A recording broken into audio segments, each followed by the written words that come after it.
and some days we have rain, but other days the winter is getting real. Do not press the brake. I'm not touching anything.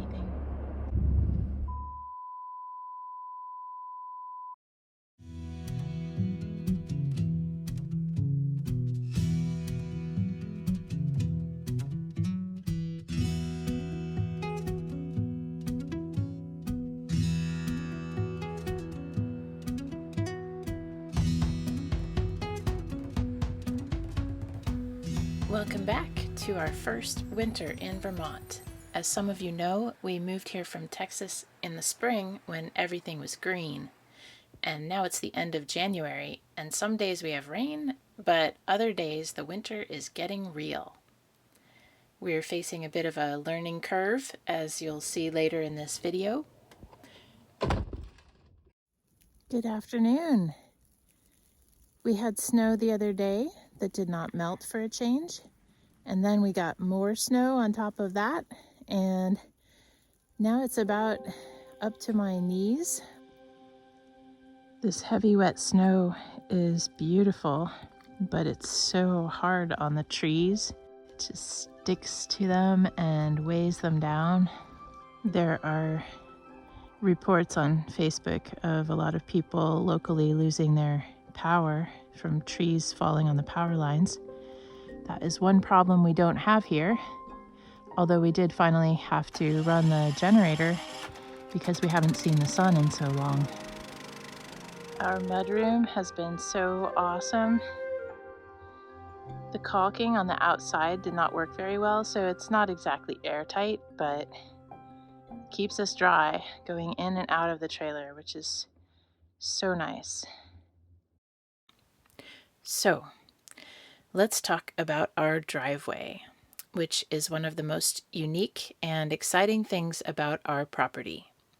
It's 800 feet long, and it goes up 100 feet in elevation from the mailbox at the bottom to the clearing where we live at the top of the hill. Some vehicles can't even make it up the steepest part of the driveway in the summertime, but we bought an all-wheel drive car and a four-wheel drive truck while we were preparing for our new life up here, and we've gotten pretty used to going up and down without a problem. In fact, the patches of ice we had a few weeks ago were no problem for the Subaru Crosstrek with snow tires on. Then we had those back-to-back snowstorms, and our neighbor plowed it down so smooth I couldn't even walk to the mailbox safely without ice cleats. And I had to go to work in another state the next day, so Charles would be home alone with the truck for 2 days. And we knew it was finally time to find out whether our vehicles could make it down to the bottom. We just had our driveway plowed for the second time on this snowstorm, and there's a packed layer of snow on it. It's extremely slippery, and we're about to find out if the car can make it down the driveway without chains. I'm not gonna lie, this was a super stressful experience because I was not very familiar with the automated hill descent mode in the Subaru. If you've ever seen that X-Mode button in your own Subaru, that's the one. And I was frankly terrified to go down the slippery hill without touching the brake.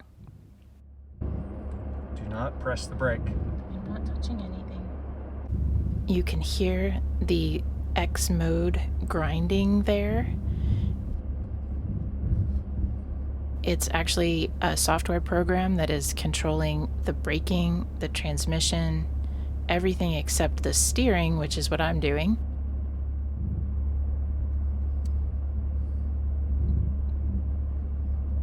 So far, I'm pretty impressed.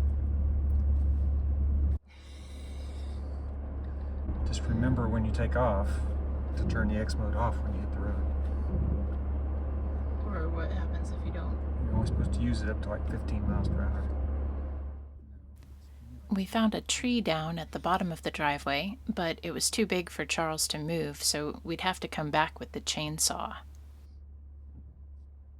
I put the car in X mode to come back up the hill, and it was so easy that we'll skip ahead and move on to the truck. Now we're in the truck, and we need to see if the truck can make it down the driveway.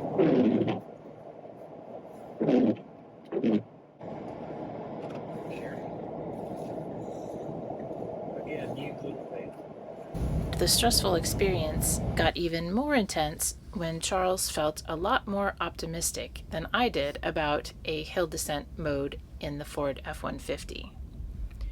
We don't normally think much about the curves on our driveway, but with the snow packed down smooth, suddenly you become acutely aware that not only is the driveway steep and slippery, but you also have to make the car turn, even when it would rather go straight down into the trees in front of it.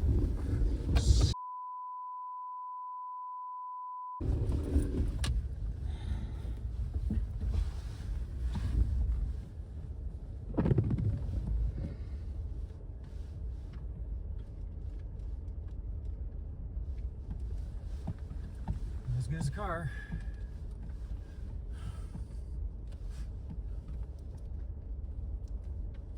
No comments.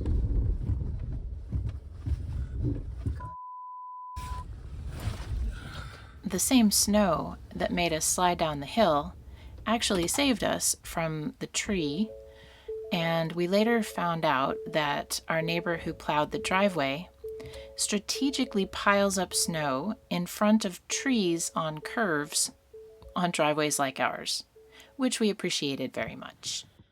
So the Subaru did great getting down the hill. The truck, not so much.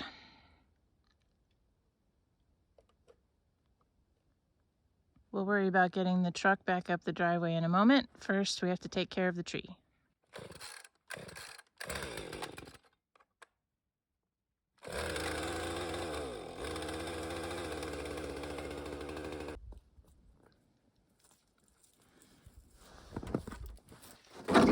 I think it's safe to take off your helmet now.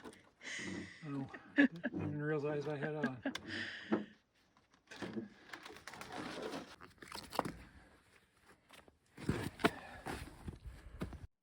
Charles has the chain on the free tire.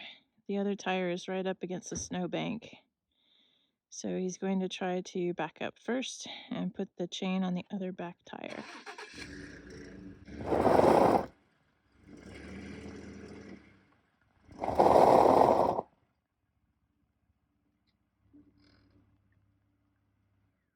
Unfortunately, it doesn't look like that's going to work.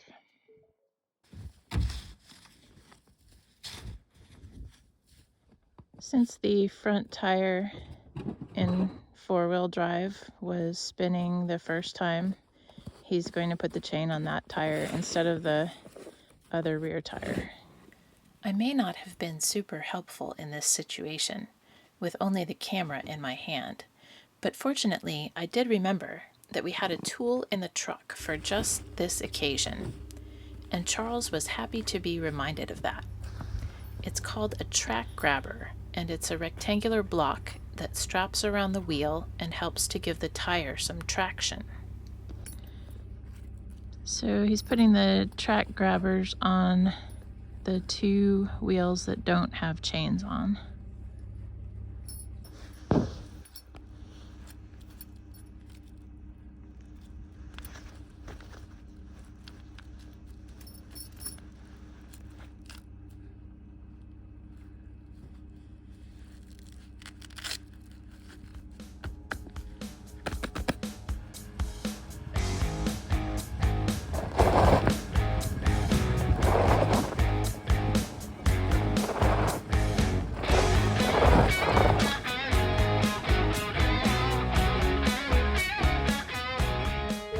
So, Charles, what's your plan for getting it back up the hill?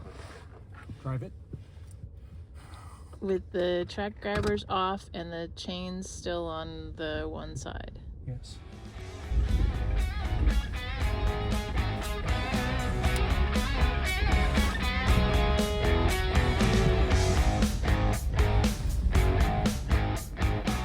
So there you have it. The Subaru Crosstrek with snow tires and in X-Mode is our hero in the winter. And the Ford F-150 without snow tires is gonna need chains in addition to the hill descent mode to make it down the driveway whenever we have to use it on packed snow, which hopefully will be seldom, and that's why we didn't bother to put snow tires on the truck. Of course, we're not the only ones in Vermont with a sketchy driveway on some days in the winter. So the local villages around here provide gravel to the public to throw on top of ice or snow here and there when the driving conditions are at their worst. And we finally bought a collection of secondhand buckets to collect and store gravel for future emergencies. Thanks for sharing our learning experience this week. We hope you'll join us again soon for the next step in our do-it-yourself off-grid home build. See you then!